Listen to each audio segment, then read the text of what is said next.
ஆண்டவரே, ஒரு வார்த்தை சொல்லும், என் வாழ்வு நலமடையும்.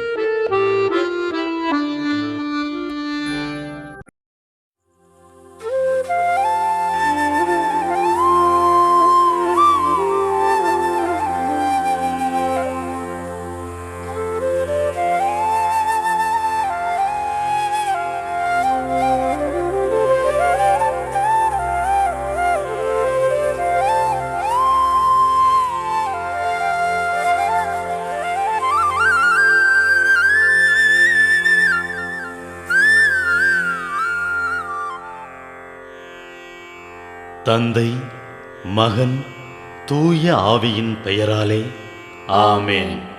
வானகத் தந்தையே இறைவா, உம்மை போற்றுகிறோம். இயேசுவே ஆண்டவரே, உம்மை போற்றுகிறோம். தூய ஆவியானவரே, உம்மை போற்றுகிறோம். மூவொரு இறைவா, உம்மை போற்றுகிறோம். அருள் நிறை மரியே, எங்கள் ஆண்டவரின் தாயே, உம்மை போற்றுகிறோம். எங்கள் வானக தந்தையே இறைவா, கடந்த இரவு முழுவதும் எங்களை காத்து கண்ணயரச் செய்த உமது அருள் அன்புக்காக நன்றி கூறுகிறோம். நீர் தந்த இந்த புதிய நாளுக்காக நன்றியோடு உம்மை போற்றுகிறோம். எங்கள் வாழ்வில் ஒரு நாளை கூட்டித் தந்தமைக்காக உமக்கு நன்றி கூறுகிறோம். எங்கள் இயேசுவே ஆண்டவரே, காலைதோறும் உமது அருளன்பால் இரக்கத்தால் எங்களை நிரப்புவதற்காக நன்றி கூறுகின்றோம். இந்த நாளில் நீர் எங்கள் மீட்பராகவும் ஆண்டவராகவும் நல்ல ஆயனாகவும் இருந்தருளுமாறு உம்மை வேண்டுகிறோம். இயேசுவே, இன்று எங்களோடு தங்கும். எங்களை எமது விருப்பப்படியன்று உமது திருவுளப்படியே வழிநடத்தும். எங்கள் தொழிலை, முயற்சிகளை, உழைப்பை, படிப்பை, வேலைகளை ஆசீர்வதியும்.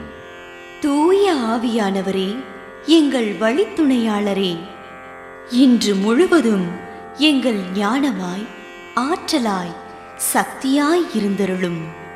தீமைகளை வெல்ல இந்நாளில் எங்களுக்கு மன உறுதியை தாரும். எங்களை சந்திப்பவருக்கு அமைதியை, அன்பை, ஆறுதலை கொடுக்கும்படியாக எங்கள் உள்ளங்களையும் இல்லங்களையும் உமது தெய்வீக அமைதியால், அன்பால் நிரப்பியருளும். மூவொரு இறைவா, இந்த நாளையும் எங்களையும் எங்கள் எண்ணங்களையும் செயல்பாடுகளையும் பயணங்களையும் ஆசீர்வதியும். நாங்கள் சந்திக்கும் மனிதர்கள், எங்கள் குடும்பத்தார், உற்றார் உறவினர், எங்கள் நண்பர்கள் மற்றும் எல்லோருக்கும் துணையாயிருந்தருளும்.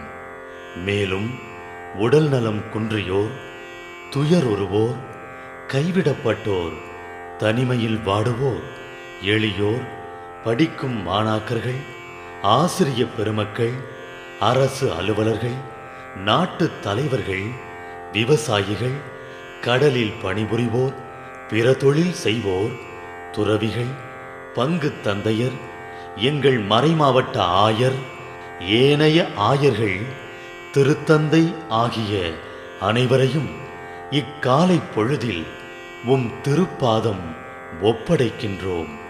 அனைவரையும் ஆசீர்வதித்து பாதுகாத்து வழிநடத்தியருளும்.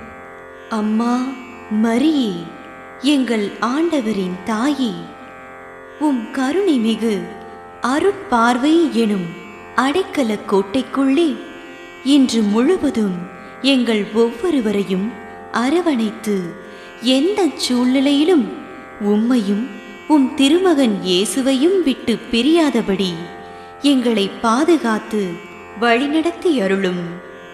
எங்கள் நல்ல தந்தையே, கேட்டதெல்லாம் கிடைக்கும் என்ற தளராத உறுதியோடும் விசுவாசத்தோடும் எங்கள் அன்னையாம் மரியாளின் பரிந்துரையில் நம்பிக்கை வைத்து இந்த மன்றாட்டுக்களை எங்கள் ஆண்டவராகிய இயேசு கிறிஸ்து வழியாகவும் தூய ஆவியானவர் வழியாகவும் உம்மிடம் சமர்ப்பிக்கின்றோம்.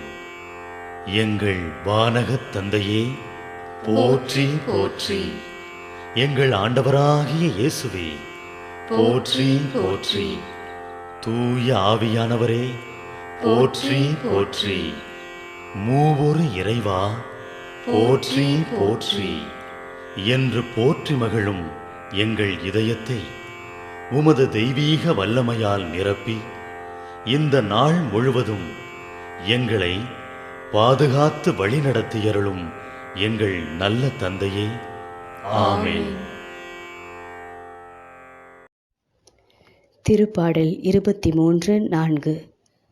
மேலும் சாவின் இருள் சூழ் பள்ளத்தாக்கில் நான் நடக்க நேர்ந்தாலும் நீர் என்னோடு இருப்பதால் எத்தீங்கிற்கும் அஞ்சிடேன். உம் கோலும் நெடுங்கழியும் என்னை தேற்றும். ஒவ்வொரு மனித வாழ்விலும் ஓர் இருள் சூழ் பள்ளத்தாக்கு உண்டு. அந்த பள்ளத்தாக்கு அனுபவமே கடவுளை அறிய செய்கிறது. சிலர் இளமையிலேயே இருள் சூழ் பள்ளத்தாக்கில் சிக்கி கடவுளை கண்டுகொள்கின்றனர். சிலருக்கு அதற்கான காலம் தள்ளி போடப்படுகிறது. பழிச்சொல், ஏமாற்றம், இழப்பு, நோய் போன்ற பள்ளத்தாக்கு வரும்பொழுது, மரண பயம், தனிமை வாட்டும் பொழுது, மனிதரால் கைவிடப்பட்டு ஏமாற்றப்படும் நெருக்கடி வரும்பொழுது மனம் கடவுளின் உடனிருப்பை உணர்ந்து கொள்கிறது. கடவுள் ஆபத்து காலத்தில் மட்டும் காட்சி தருபவர் அல்ல, எப்பொழுதும் நம்முடனே இருக்கும் அன்புள்ள கடவுள்.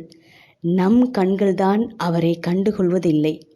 நம்மோடு இருக்கும் கடவுளை நாம் உணர்ந்து கொண்டால் எந்த தீங்கிற்கும் அஞ்ச வேண்டாம். கடவுளை கண்டுகொள்ள விசுவாசம் இருந்தால் போதும். அவர் மீது அன்பு இருந்தால் போதும். அவர் தன்னை வெளிப்படுத்துவார். உள்ளம் எதன் மீது நாட்டம் கொண்டுள்ளதோ அதை நோக்கியே அலைகிறது. ஜெபம். இயேசுவே, நீர் என்னோடு இருந்தாலும் உம்மை தேடிக்கொண்டே இருக்கிறேன்.